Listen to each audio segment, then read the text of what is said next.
नमस्कार दोस्तों। देखिए मित्रों, आज हम माध्यमिक शिक्षा बोर्ड की जो 6 क्लास की पुस्तक है उसमें पॉलिटी वाला दूसरा चैप्टर आज करने वाले हैं। चैप्टर का नाम है विविधता में एकता। तो इसके साथ ही जो हमने इससे पहले चैप्टर पढ़ा था सामाजिक परिवेश, तो आपको उसमें से एक क्वेश्चन का जवाब देना है कि समाज की सबसे छोटी इकाई कौन सी है। क्वेश्चन फिर से सुनिएगा, समाज की सबसे छोटी इकाई कौन सी है। ये आप कमेंट करके बताइएगा इस क्वेश्चन का उत्तर। और इसके साथ ही मैंने एक क्वेश्चन आपसे और पूछा था, हालांकि कई विद्यार्थियों ने उसका जवाब सही दिया था, कई ने गलत दिया था। वो जवाब था कि क्वेश्चन ये था कि अभी वर्तमान में केंद्र शासित प्रदेश कितने हैं। काफी विद्यार्थियों ने इसका जवाब गलत भी दिया। तो आपको मैं बता दूं, अभी 8 केंद्र शासित प्रदेश हैं। कितने हैं अभी? 8 केंद्र शासित प्रदेश हैं और राज्य हैं 28।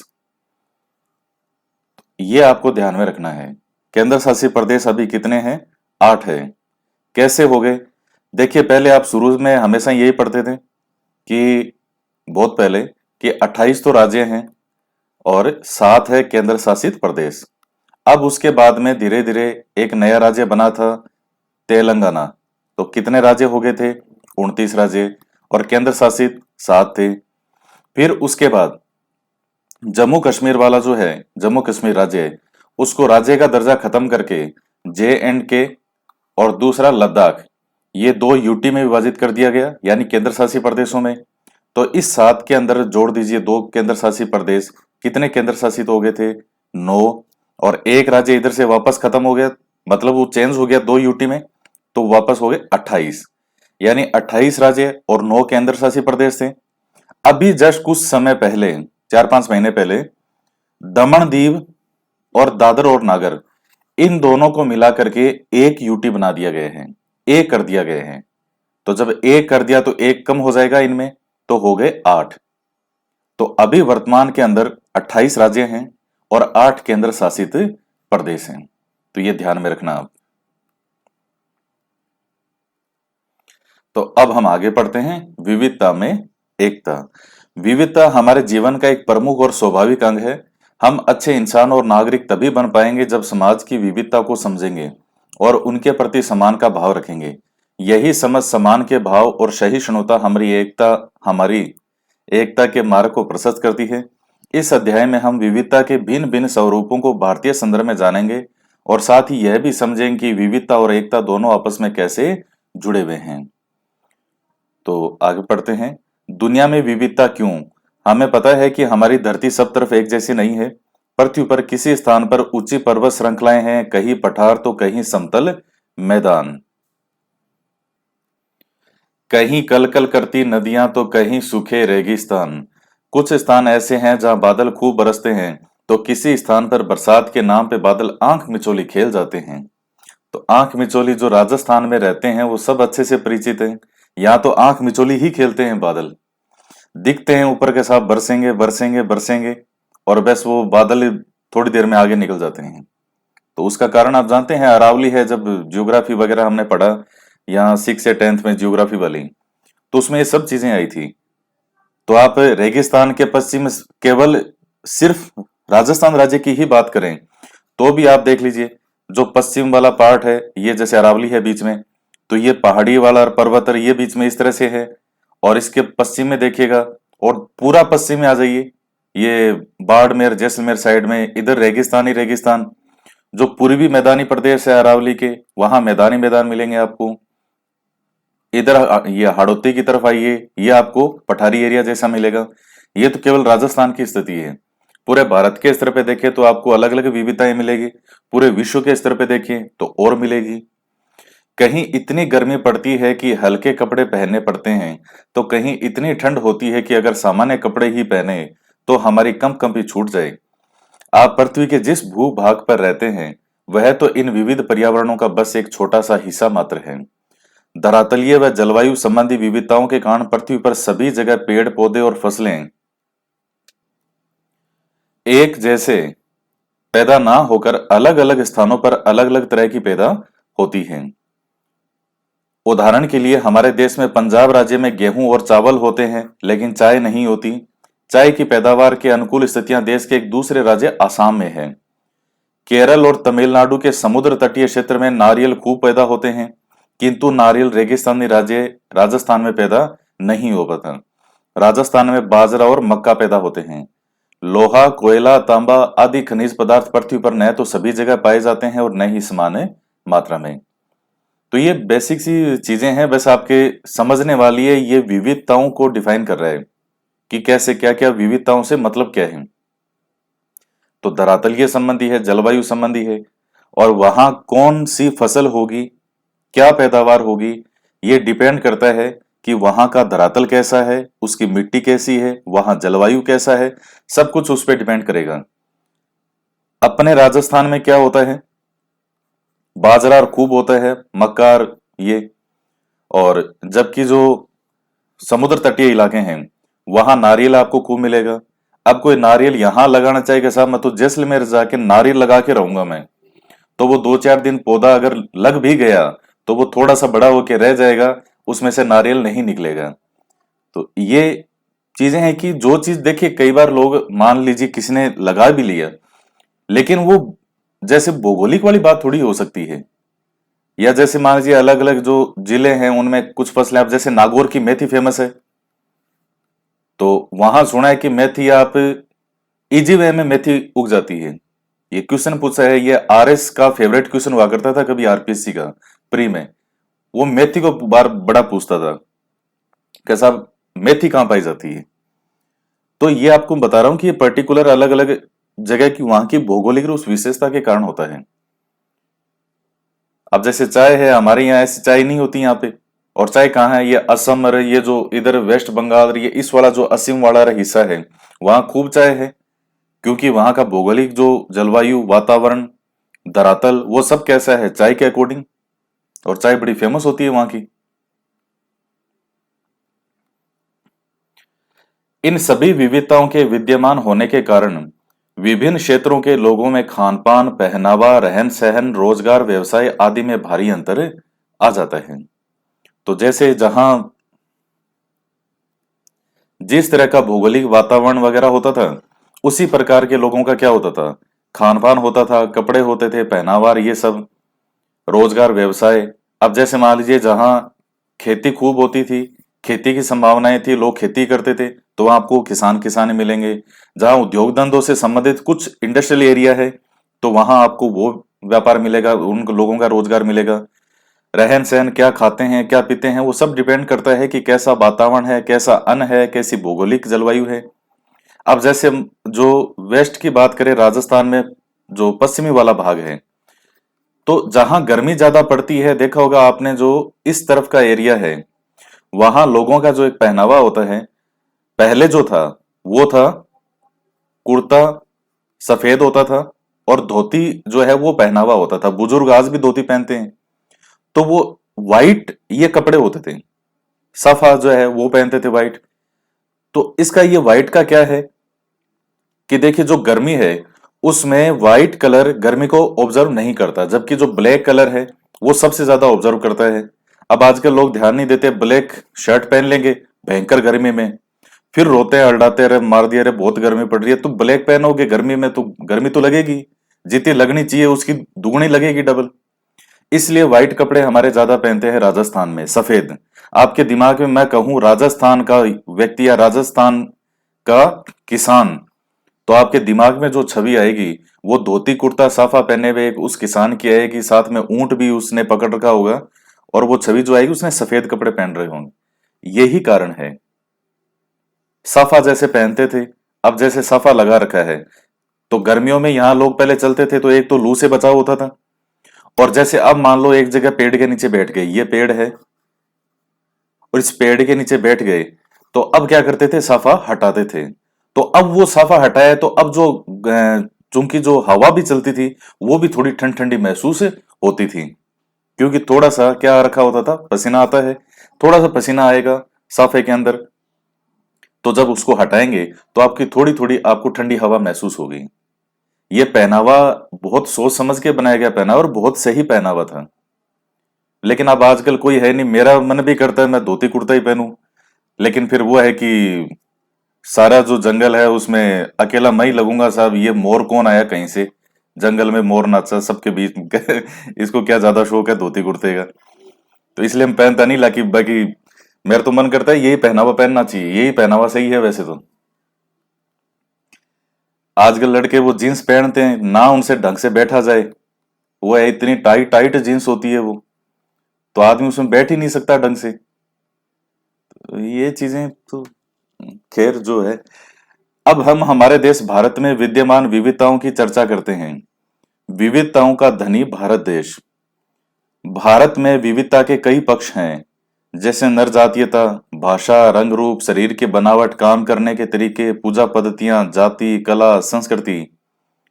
देश में सैकड़ों समुदाय हैं, सैकड़ों बोलियां हैं और अनेक भाषाएं। विश्व का शायद ही कोई ऐसा बड़ा धर्म और पंथ हो जो भारत में प्रचलित नहीं हो। हिंदू, मुस्लिम, सिख, ईसाई, जैन, बौद्ध, पारसी आदि अनेक धर्मों और पंथों को मानने वाले लोग हमारे देश में निवास करते हैं। देश के हर इलाके में वहां की अपनी लोक कथाएं, लोकगीत और नृत्य मिलते हैं। इनका संबंध मौसम और फसल बोने या काटने के अवसरों के साथ जुड़ा हुआ है। असम में बिहू, केरल में ओणम, तमिलनाडु में पोंगल, राजस्थान में गणगौर और तीज, बिहार में छठ पूजा, पंजाब में बैसाखी आदि त्योहार मनाए जाते हैं। कोई फसल बोने की खुशी में मनाते हैं, कोई काटने की खुशी में मनाते हैं, कोई किसी समय, जो सबका अपना अपना, हर जो राज्य हैं उनका क्षेत्र के हिसाब से उनका है कि भाई हमारा ये त्योहार है। तो असम राज्य का ये आता भी है। असम का कौन सा है? बिहू। केरल का ओणम, तमिलनाडु का पोंगल। ये गणगौर तीज तो आपको याद रह जाएगा। बिहार में छठ पूजा, पंजाब में बैसाखी, ये सबके अपने अपने प्रसिद्ध हैं। और भारत में दीपावली, होली, दुर्गा पूजा, महावीर जयंती, ईद, क्रिसमस, गुरु नानक जयंती, नवरात्रि आदि त्योहार बड़े धूमधाम से मनाए जाते हैं। तो ये आपको बताना क्या चाह रहा है? ये बताना चाह रहा है विविधता में एकता। विविधता में एकता, कि कैसे विविधता में एकता है। ये पहनावे में विविधता बता रहा है कि देखिए यहां अलग अलग पहनावा है। अब जैसे ये जो पहनावा है ये ज्यादातर गुजरात का है। आप गुजरात में इस तरफ का पहनावा पहनते हैं, इस टाइप से हर व्यक्ति पहनावा पहनेगा। आप यहां से जाओगे देखने के लिए, कहोगे यार ये तो बड़े, आपको थोड़ा अजीब सा लगेगा, क्योंकि हमारे यहाँ धोती कुर्ता पहनने का अलग है, और वहां पर जो उनका कुर्ता होता है वो ना तो लंबा होता है बहुत ज्यादा, और वो जैसे यहां तक होता है खुला खुला सा, बिल्कुल खुला खुला। तो इस प्रकार से खुला खुला मतलब ऐसा नहीं है कि ज्यादा टाइट हो, कुर्ता खुला खुला होता है, हाथ तक आता है, मतलब इस प्रकार से है। अगर मैं राजस्थान की बात करूं तो आप इधर ये राजसमंद इस तरफ चले जाइए, वहां पहनावा कुछ और दिखेगा आपको। आप वेस्ट राजस्थान की तरफ आ जाओ, यहां पहनावा कुछ और मिलेगा। तो सबका अपना अपना पहनावा है। अब जैसे कुछ लोग हैं, वो आदमी जो जेंट्स होते हैं, वो नाक के अंदर भी आभूषण पहनते हैं, कान में भी आभूषण पहनते हैं, आपने देखा होगा बड़ा। और वो ही, अगर मान लीजिए यहाँ कोई सिटी में रह रहा हो, और वो कोई आदमी, अगर मैं सपोज करो मैं आज ऐसे नाक में कान पहन के आ जाऊं, बड़े बड़े कान पूरा आभूषण से भर लूं, और नाक में भी इतना बड़ा आभूषण पहन लूं, तो सारे क्या करेंगे? खूब हंसेंगे, साहब मजाक बनाएंगे, ओहो ये क्या, इनके जैसी। तो ये जबकि वहां ये बिल्कुल नॉर्मल है। तो जैसा देश वैसा भेष, सबका अपना अलग अलग एरिया है, सबके अलग अलग एरिया में लोगों के उनका पहनावा है, और उनके बीच में वही चीज सबसे बेस्ट है, और होना भी चाहिए, ये चीजें बनी भी रहनी चाहिए। देश की भौगोलिक विविधताओं को देखें तो उत्तर में हिमालय के ऊंचे पहाड़ और गंगा यमुना का उपजाऊ मैदान है। दक्षिण में पठार और समुद्र है, तो पश्चिम में रेगिस्तान है। भारत में कुछ भाग ऐसे हैं जहां 12 महीनों बर्फ जमी रहती है। देश में गर्मी, सर्दी और बरसात के अलग अलग मौसम होते हैं। तो आप जानते हैं, आप ये चीजें सब पढ़ चुके हैं आपने, इसमें कुछ नया कुछ नहीं है, बस ये विविधता में एकता है, तो वो सब चीजें आपकी रिपीट हो रही है, रिवीजन जैसा है। भारत के अलग अलग भागों में खान पान भी अलग अलग है। उदाहरण के लिए दक्षिण में इडली डोसा, राजस्थान में दाल बाटी चूरमा। यहाँ तो साहब मुझे तो बाजरे का नाम सुना दो, और उसको चूर के गुड़ के साथ, और वो चूरमा छोड़ दो साहब, फिर मैं हूं और वो चूरमा है। गुजरात में ढोकला खमण, और पंजाब में मक्की की रोटी और सरसों का साग, और बिहार में लिट्टी चोखा। तो ये सबके अपने खान पान प्रसिद्ध हैं। तो आप जैसे मान लीजिए किसी दूसरे स्टेट में जाते हैं, मैं कभी दूसरे स्टेट, अगर स्टेट में मैं गया हूं, तो वहां वही चीज लोकप्रियता से मिलती है। यहां चीज मान लीजिए कोई लोकप्रियता से मिलेगी। अब जैसे यहाँ राजस्थान है, तो यहाँ शॉप पर या कोई भी ढाबा जो है, वहां रोटी सब्जी मिलती है, ठीक है। वो ये जैसे दाल बाटी चूरमा है, ये हर किसी ढाबे पे नहीं मिलेगा। लेकिन जैसे मैं दूसरे स्टेट में गया हूँ, मैं गुजरात भी गया हूँ, पंजाब भी गया हूँ, ये बिहार भी गया हूँ, सब इन स्टेट में गया हूँ सब में। वहां ढोकला खमण आपको हर रेडी वाले के पास में, हर ढाबे वाले के पास में उसके ये मिलेगा सब सजा हुआ, और लोग खूब खाते हैं। पंजाब में ये आपको हर ढाबे पे मिलेगा। बिहार में हर दुकान पे आपको लिट्टी चोखा मिलेगा। तो ये उस क्षेत्र की पहचान है, और लोगों को वही खाने में आनंद आता है। एक क्षेत्र से दूसरे क्षेत्र के वस्त्रों और पहनावे की शैली में भी अंतर है। अब हम उन कारकों की चर्चा करेंगे जो भारत में विविधता में एकता को स्थापित करते हैं। भारत की राष्ट्रीय एकता के कारक। विविधता ने हमारी संस्कृति और सभ्यता को समृद्ध किया है। विविधता में एकता हमारे देश की विशेषता है, जिसकी सराहना पूरी दुनिया में की जाती है। भारत में ऐसे अनेक कारक हैं जो हमारे देश को एकता के सूत्र में पिरो के रखते हैं। भौगोलिक बनावट। सबसे पहले तो भारत की भौगोलिक बनावट इसे एकीकृत रखती है।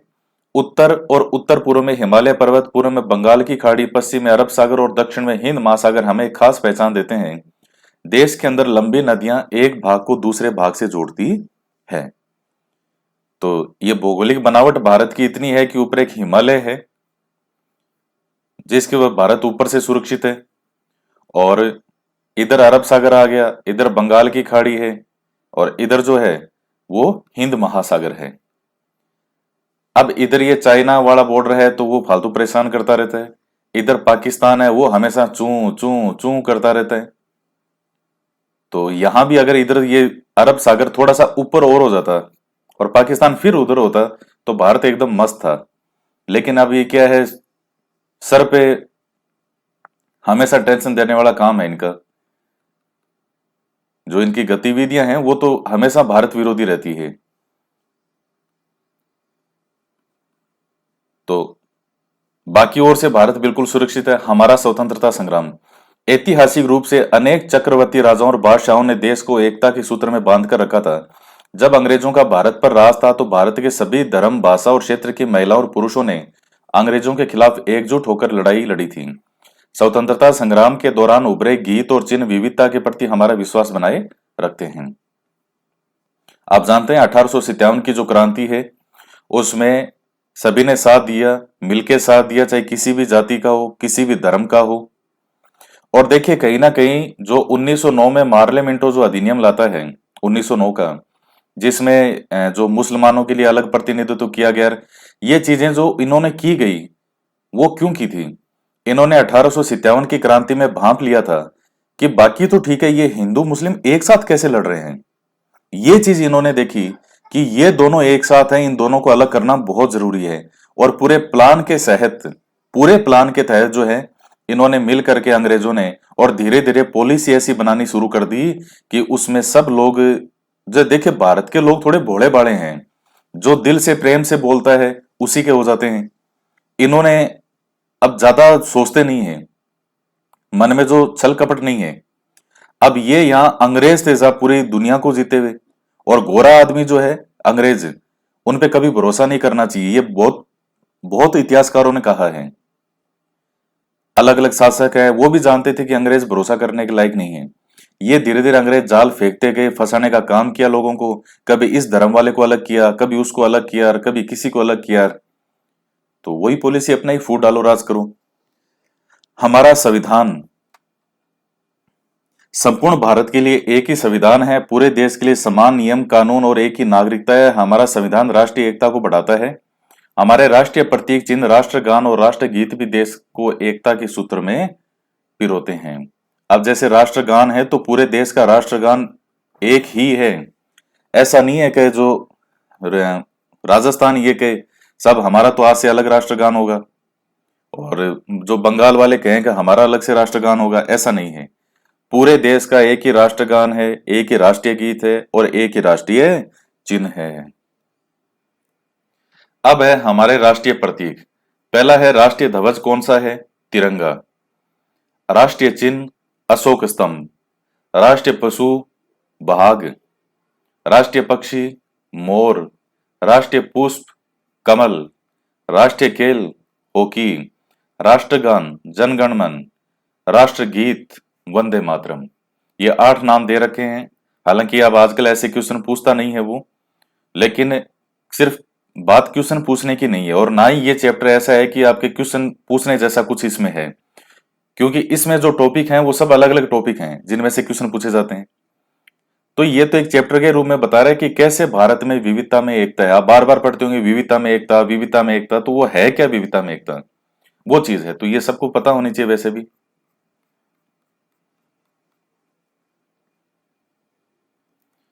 इसके बाद है सांस्कृतिक एकता। हमारे देश में सांस्कृतिक दृष्टि से सभी लोग भावनाओं के आधार पर एक दूसरे से जुड़े हुए हैं। हमने सांस्कृतिक विविधता को अपना लिया है। अपने क्षेत्र के खान पान, नृत्य, गीत, त्योहार, वस्त्र, आभूषण आदि के साथ साथ हमने दूसरे क्षेत्रों की भी इन्हीं विशेषताओं को अपना लिया है। सब साथ मिलकर चलते हैं। एक धर्म के त्योहार को मनाने में दूसरे धर्म के लोग जो हैं वो भी उत्साह से शामिल होते हैं। तो भावनाओं के आधार पर भी जुड़े हुए हैं। खान पान, नृत्य, गीत, त्योहार। क्षेत्रीय अंतर्निर्भरता। देश का हर क्षेत्र अपने यहाँ उत्पन्न वस्तु से देश के दूसरे क्षेत्र की आवश्यकताओं की पूर्ति करता है और अनेक आवश्यकताओं के लिए स्वयं भी अन्य क्षेत्रों पर निर्भर है। हमारे बाजार, कल कारखाने, संचार, परिवहन, यातायात के साधन हमारी आवश्यकताओं को अंतर्निर्भरता में परिवर्तित करते हैं। यानी देश पे सब एक दूसरे से लोग जुड़े हुए हैं, सब एक दूसरे पर निर्भर हैं। कुछ चीजें यहाँ होती है, कुछ चीजें कहीं होती है। एक दूसरे पर जाना है, संचार व्यवस्थाएं चाहिए, कल कारखाने, कहीं कारखाने में कुछ होगा, कहीं कुछ होगा, ये चीजें हैं। इस प्रकार विविधता ने भारत को दुनिया में विविध फूलों वाले एक सुंदर और अनोखे गुलदस्ते के रूप में सजा रखा है। अब ग्रामीण और शहरी जीवन की चर्चा करेंगे। ग्रामीण और शहरी जीवन में बहुत सा अंतर विद्यमान है। भारतीय ग्रामीण क्षेत्र की बात करें तो यहाँ पड़ोस के लोगों में परस्पर घनिष्ठता अधिक होती है और वे एक दूसरे के सुख दुख में अधिक निकटता से सम्मिलित होते हैं। गांव में खुलापन और हरियाली होती है। दूसरी ओर गांव में बिजली, पानी, शिक्षा, चिकित्सा, यातायात, मनोरंजन आदि की सुविधाएं शहरों जैसी नहीं है। गांव में अधिकांश लोग खेती, पशुपालन और उनके जुड़े हुए काम धंधे करते हैं। आजकल अनेक कारणों से अर्थव्यवस्था में कृषि का योगदान कम होता जा रहा है। इस मशीनी युग ने गांव के परंपरागत कुटीर उद्योगों को समाप्त कर दिया है। यहाँ बेरोजगारी शहरों से ज्यादा होने के कारण लोग रोजगार और बेहतर जीवन के लिए शहरों की ओर पलायन करते हैं। शहरी लोगों का जीवन ग्रामीण जीवन से अलग होता है। शहरों के लोग अधिक व्यस्त रहते हैं। शहरी जीवन भागदौड़ भरा होता है। यहाँ ऊंची ऊंची इमारतों का जाल और वाहनों की रेलम पहले रहती है।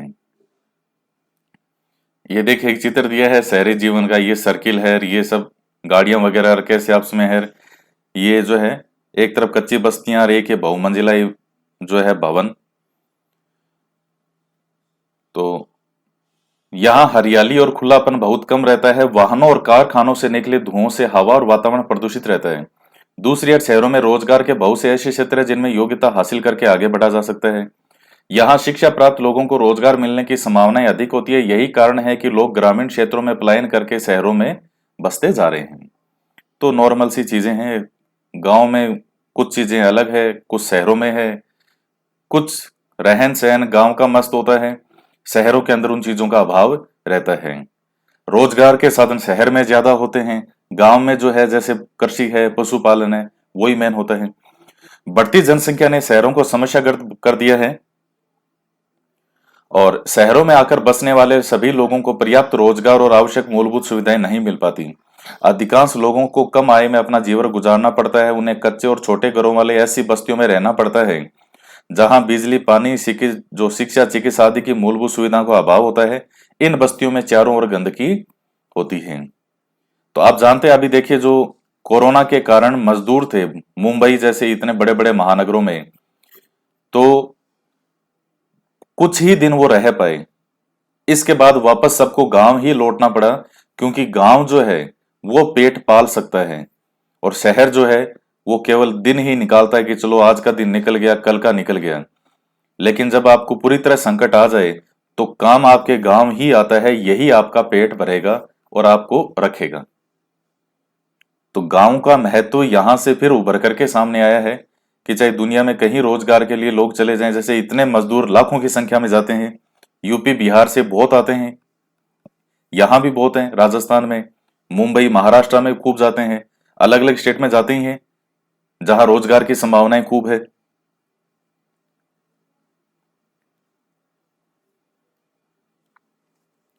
बहुत से लोगों को फुटपाथ पर ही अपना जीवन गुजारना पड़ता है।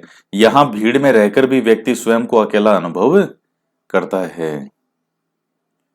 तो ये चीजें हैं, ठीक है। अब जो है इसमें,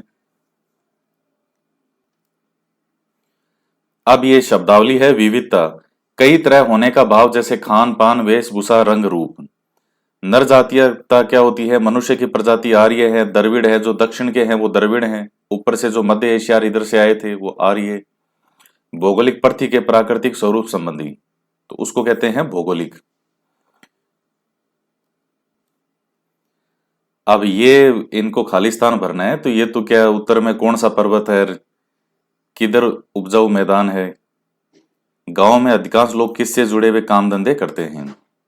तो अब जैसे उत्तर में हिमालय पर्वत है, पूर्व में उपजाऊ मैदान है, गांव में अधिकांश लोग कृषि और पशुपालन से जुड़े हुए काम धंधे करते हैं, तो ये हो जाएगा। अब इनको सुमेलित आप कर लीजिए इसमें कि कौन सा किससे सुमेलित होगा। अब जैसे राष्ट्रीय ध्वज है तो कौन सा है? तिरंगा। राष्ट्रीय चिन्ह अशोक स्तंभ। राष्ट्रीय पशु बाघ और राष्ट्रीय पक्षी मोर। राष्ट्रीय खेल कौन सा है? हॉकी। राष्ट्रगान जनगण मन। राष्ट्रीय गीत वंदे मातरम और राष्ट्रीय पुष्प कमल का फूल। अब ये खान पान और पूछ रहा है, इडली डोसा किधर का है? तो ये दक्षिण भारत का। आप देखिए साउथ की कोई भी मूवी देखेंगे आप, मूवी जो होती है वो आपको वहां की संस्कृति से भी परिचित करवाती है। आप कोई फिल्म देखेगा, नॉर्थ भारत की फिल्म है, मुंबई की जो बॉलीवुड की फिल्में हैं, इन फिल्मों की एक लगभग शैली एक सी है बनाने की। हीरो होंगे, हीरोइन होंगे, वो लगभग मिलती जुलती सी फिल्म स्टोरी होंगी, उनके कपड़े, उनका रहन सहन, जो फिल्म की शूटिंग लोकेशन होती है, अलग अलग जगह आप जो है घर बैठे हुए लोकेशन देख सकते हैं जहां ये अलग अलग फिल्म की शूटिंग करते हैं। साउथ की फिल्में जो है आप देखिएगा उनमें सब में एक जैसा पैटर्न रहता है। वहां साउथ के अंदर जो उनका पहनावा है वही, जैसे लुंगी पहनते हैं और कुर्ता, तो जो वहां यही पहनावा होगा, यही आपको मूवी के अंदर दिखेगा।